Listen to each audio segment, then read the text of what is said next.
hostilities commenced in Europe in 1939, it was realized that the American people had no intention of entering the war. But they believed that this country could be enticed into the war in very much the same way that it was enticed into the last one. They planned, first, to prepare the United States for foreign war under the guise of American defense.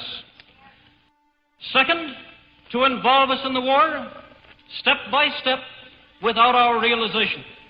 Third, to create a series of incidents which would force us into the actual conflict. These plans were, of course, to be covered and assisted by the full power of their propaganda. Our theaters soon became filled with plays portraying the glory of war. Newsreels lost all semblance of objectivity, and they have used the war to justify the restriction of congressional power and the assumption of dictatorial procedures on the part of the President and his appointees. A fear campaign was inaugurated. We cannot allow the natural passions and prejudices of other peoples to lead our country to destruction.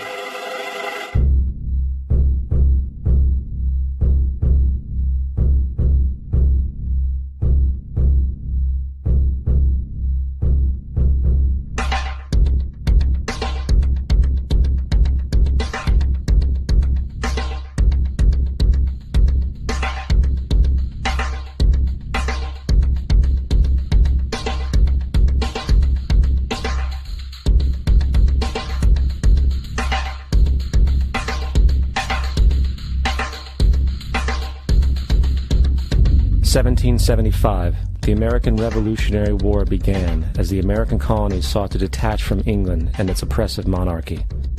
Though many reasons are cited for the revolution, one in particular sticks out as the prime cause: that King George III of England outlawed the interest-free, independent currency the colonies were producing and using for themselves, in turn forcing them to borrow money from the Central Bank of England at interest, immediately putting the colonies into debt.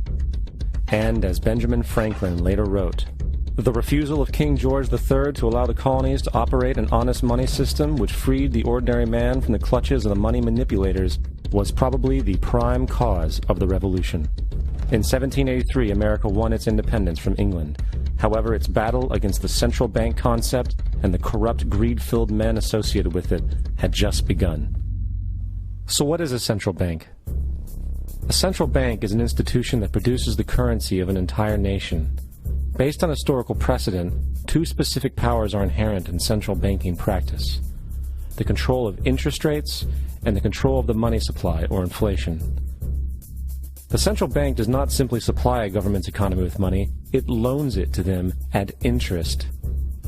Then, through the use of increasing and decreasing the supply of money, the central bank regulates the value of the currency being issued. It is critical to understand that the entire structure of this system can only produce one thing in the long run: debt.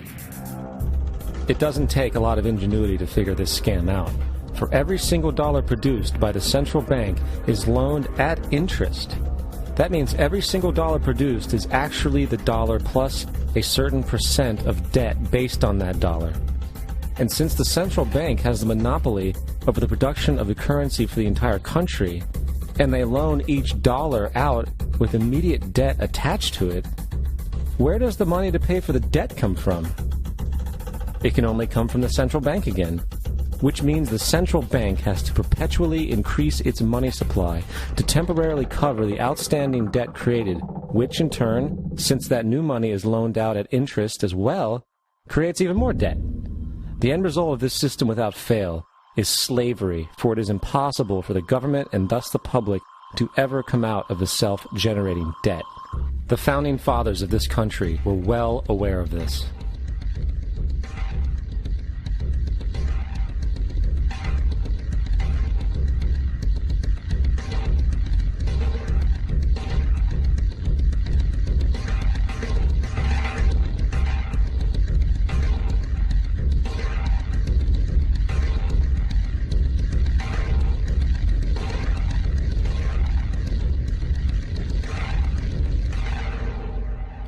By the early 20th century, the U.S. had already implemented and removed a few central banking systems, which were swindled into place by ruthless banking interests.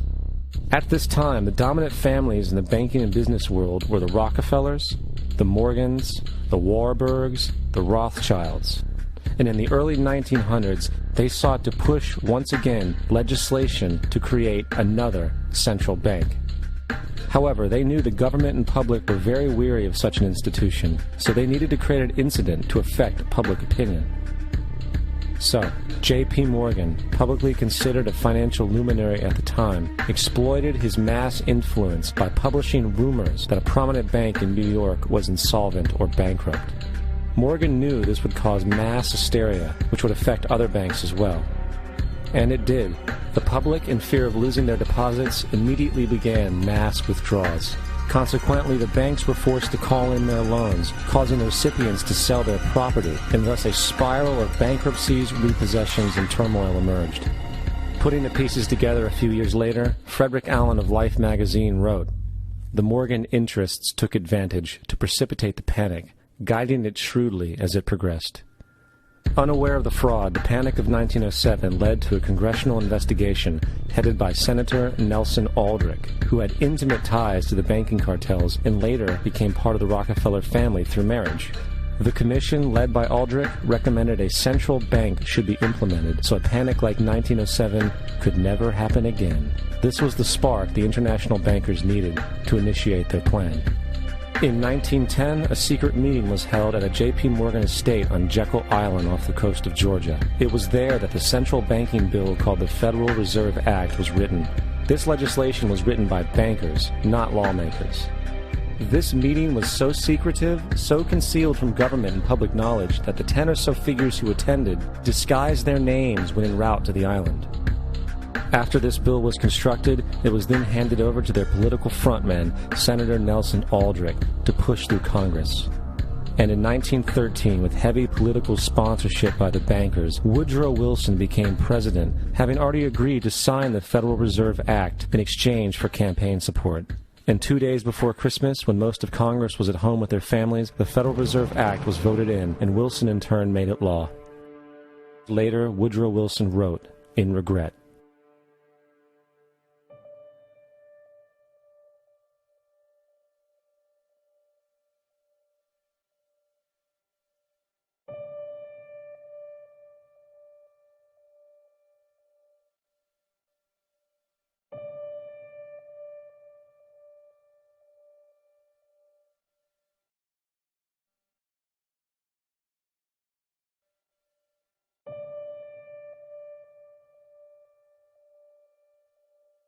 Congressman Louis McFadden also expressed the truth after the passage of the bill. A world banking system was being set up here, a superstate controlled by international bankers, acting together to enslave the world for their own pleasure. The Fed has usurped the government. Now, the public was told that the Federal Reserve System was an economic stabilizer, and inflation and economic crises were a thing of the past. Well, as history has shown, nothing is further from the truth. The fact is, the international bankers now had a streamlined machine to expand their personal ambitions. It's alive! It's alive! It's alive! For example, from 1914 to 1919, the Fed increased the money supply by nearly 100%, resulting in extensive loans to small banks and the public.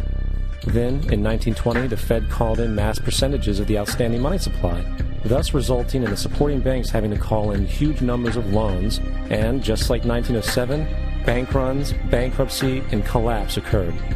Over 5,400 competitive banks outside of the Federal Reserve System collapsed, further consolidating the monopoly of the small group of international bankers. Privy to this crime, Congressman Lindbergh stepped up and said in 1921, "Under the Federal Reserve Act, panics are scientifically created. The present panic is the first scientifically created one, worked out as we figure a mathematical equation." However, the panic of 1920 was just a warm-up.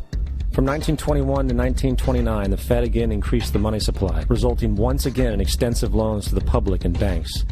There was also a fairly new type of loan called a margin loan in the stock market. Very simply, the margin loan allowed an investor to put down only 10% of a stock's price, with the other 90% being loaned through the broker. In other words, a person could own $1,000 worth of stock with only $100 down. This method was very popular in the roaring 1920s, as everyone seemed to be making money in the market.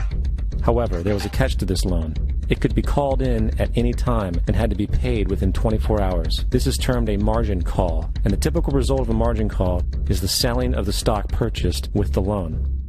So, a few months before October in 1929, J.D. Rockefeller, Bernard Baruch, and other insiders quietly exited the market, and on October 24, 1929, the New York financiers who furnished the margin loans started calling them in masse.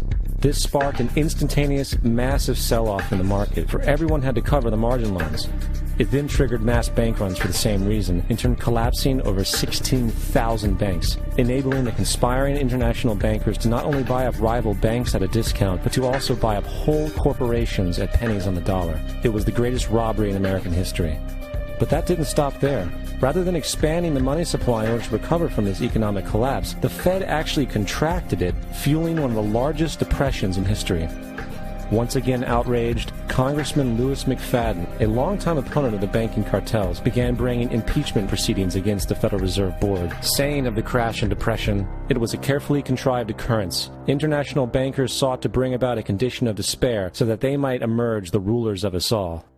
Not surprisingly, and after 2 previous assassination attempts, McFadden was poisoned at a banquet before he could push for the impeachment.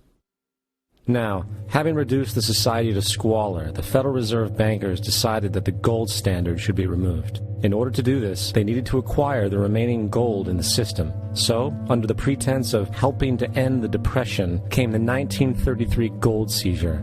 Under the threat of imprisonment for 10 years, everyone in America was required to turn in all gold bullion to the Treasury, essentially robbing the public of what little wealth they had left. And at the end of 1933, the gold standard was abolished. If you look at a dollar bill from before 1933, it says it is redeemable in gold.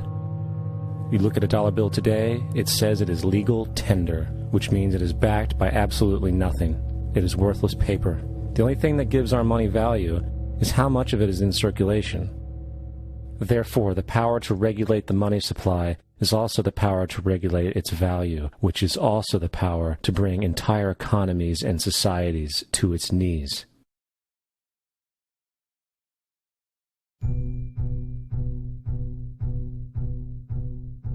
It's important to clearly understand, the Federal Reserve is a private corporation. It is about as Federal Express. It makes its own policies and is under virtually no regulation by the U.S. government. It is a private bank that loans all the currency at interest to the government, completely consistent with the fraudulent central banking model that the country sought to escape from when it declared independence in the American Revolutionary War. Now, going back to 1913, the Federal Reserve Act was not the only unconstitutional bill pushed through Congress. They also pushed the federal income tax. It's worthwhile to point out that the American public's ignorance towards the federal income tax is a testament to how dumbed down and oblivious the American population really is. First of all, the federal income tax is completely unconstitutional, as it is a direct, unapportioned tax. All direct taxes have to be apportioned to be legal based on the Constitution. Secondly, the required number of states in order to ratify the amendment to allow the income tax was never met, and this has even been cited in modern court cases.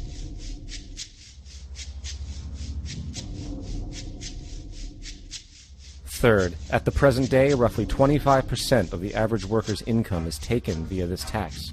And guess where that money goes? It goes to pay the interest on the currency being produced by the fraudulent Federal Reserve Bank, a system that does not have to exist at all. The money you make working almost 3 months out of the year goes almost literally into the pockets of the international bankers who own the private Federal Reserve Bank. And fourth, even with the fraudulent government claim as to the legality of the income tax, there is literally no statute, no law in existence that requires you to pay this tax, period. I really expected that, of course there's a law that you can point to in the law book, the code, that requires you to file a tax return. Of course there is. I was at that point where I couldn't find the statute that clearly made a person liable. at least not me and most people I know. And I had no choice in my mind except to resign. Based on the research that I did throughout the year 2000 and that I'm still doing, I have not found that law. I've asked Congress, we've asked a lot of people in the IRS commissioners, helpers. They can't answer, because if they answer, the American people are going to know that this whole thing is a fraud. I haven't filed an federal income tax return since I left. I have not filed a tax return since 1999. The income tax is nothing less than the enslavement of the entire country. Now, the control of the economy and the perpetual robbery of wealth is only one side of the Rubik's Cube the bankers hold in their hands. The next tool for profit and control is war. Since the inception of the Federal Reserve in 1913, a number of large and small wars have commenced. The three most pronounced were World War I, World War II, and Vietnam. World War I. In 1914, European wars broke out centered around England and Germany. The American public wanted nothing to do with the war. In turn, President Woodrow Wilson publicly declared neutrality. However, under the surface, the U.S. administration was looking for any excuse it could find to enter it. In a noted observation by Secretary of State William Jennings, the large banking interests were deeply interested in the World War because of the wide opportunities for large profits. It's important to understand that the most lucrative thing that can happen for the international bankers is war, for it forces the country to borrow even more money from the Federal Reserve Bank at interest. Woodrow Wilson's top advisor and mentor was Colonel Edward House, a man with intimate connections with the international bankers who wanted in the war. In a documented conversation between Colonel House, Wilson's advisor, and Sir Edward Grey, the Foreign Secretary of England, regarding how to get America into the war, Grey inquired, "What will Americans do if Germans sink an ocean liner with American passengers on board?" House responded, "I believe that a flame of indignation would sweep the United States, and that by itself would be sufficient to carry us into war." So, on May 7, 1915, on essentially the suggestion of Sir Edward Grey, a ship called the Lusitania was deliberately sent into German-controlled waters, where German military vessels were known to be. And, as expected, German U-boats torpedoed the ship, exploding stored ammunition, killing 1,200 people. To further understand the deliberate nature of this setup, the German embassy actually put advertisements in the New York Times telling people that if they boarded the Lusitania, they did so at their own risk, as such a ship sailing from America to England through the war zone would be liable to destruction. In turn, and as anticipated, the sinking of the Lusitania caused a wave of anger among the American population, and America entered the war a short time after. The First World War caused 323,000 American deaths. J.D. Rockefeller made $200 million off of it. Not to mention the war cost about $30 billion for America, most of which was borrowed from the Federal Reserve Bank at interest, furthering the profits of the international bankers. World War II. On December 7, 1941, Japan attacked the American fleet at Pearl Harbor, triggering our entry into that war. President Franklin D. Roosevelt declared the attack was a day that will live in infamy. A day of infamy indeed, but not because of the alleged surprise attack on Pearl Harbor. After 60 years of surfacing information, it is clear that not only was the attack on Pearl Harbor known weeks in advance, it was outright wanted and provoked. Roosevelt, whose family had been New York bankers since the 18th century, whose uncle Frederick was on the original Federal Reserve Board, was very sympathetic to the interests of the international bankers, and the interest was to enter the war, as we've seen, nothing is more profitable for international bankers than war. In a journal entry by Roosevelt's Secretary of War Henry Stimson, dated November 25, 1941, he documented a conversation he had with Roosevelt. The question was, how should we maneuver them into firing the first shot? It was desirable to make sure the Japanese be the ones to do this, so that there should remain no doubt as to who were the aggressors. In the months leading up to the attack on Pearl Harbor, Roosevelt had done almost everything in his power to anger the Japanese, showing a posture of aggression. He halted all of Japan's imports of American petroleum. He froze all the Japanese assets in the United States. He made public loans to nationalist China and supplied military aid to the British, both enemies of Japan in the war, which, by the way, is completely in violation of international war rules. And on December 4th, 3 days before the attack, Australian intelligence told Roosevelt about a Japanese task force moving towards Pearl Harbor. Roosevelt ignored it.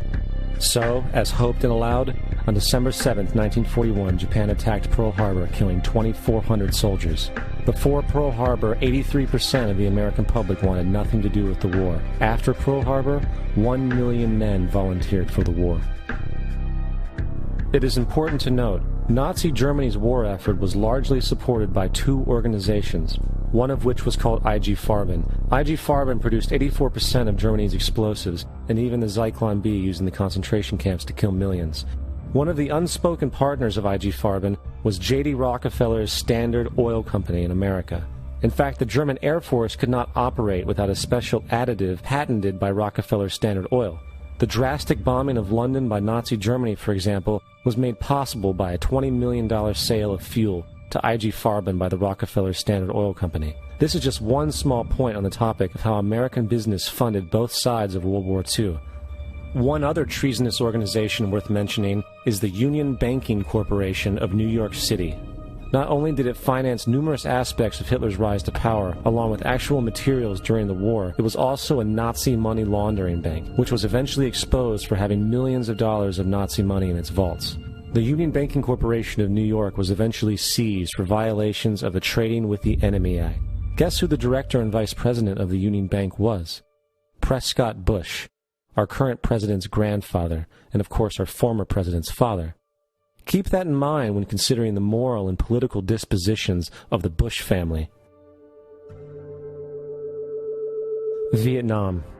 The United States' official declaration of war on North Vietnam in 1964 came after an alleged incident involving two U.S. destroyers being attacked by North Vietnamese PT boats in the Gulf of Tonkin. This was known as the Gulf of Tonkin Incident. This single situation was the catalytic pretext for massive troop deployment and full-fledged warfare. One problem, however, the attack on the U.S. destroyers by Vietnamese PT boats never happened. It was a completely staged event to have an excuse to enter the war. Former Secretary of Defense Robert McNamara stated years later that the Gulf of Tonkin incident was a mistake, while many other insiders and officers have come forward, relaying that it was a contrived farce, a complete lie. Once in the war, it was business as usual. In October 1966, President Lyndon Johnson lifted trading restrictions on the Soviet bloc, knowing full well that the Soviets were providing upwards of 80% of North Vietnam's war supplies. Consequently, Rockefeller interests financed factories in the Soviet Union, which the Soviets used to manufacture military equipment and send it to North Vietnam. However, the funding of both sides of this conflict was only one side of the coin. In 1985, Vietnam's rules of engagement were declassified. This detailed what American troops were and were not allowed to do in the war.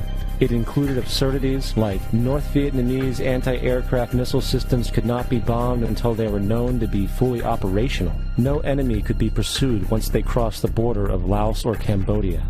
And most revealing of all, the most critical strategic targets were not allowed to be attacked unless initiated by high military officials. Apart from these imposed ludicrous limitations, North Vietnam was informed of these restrictions and therefore could base entire strategies around the limitations of the American forces. This is why the war went on so long. And the bottom line is this: the Vietnam War was never meant to be won, just sustained. This war for profit resulted in 58,000 American deaths and 3 million dead Vietnamese. So, where are we now?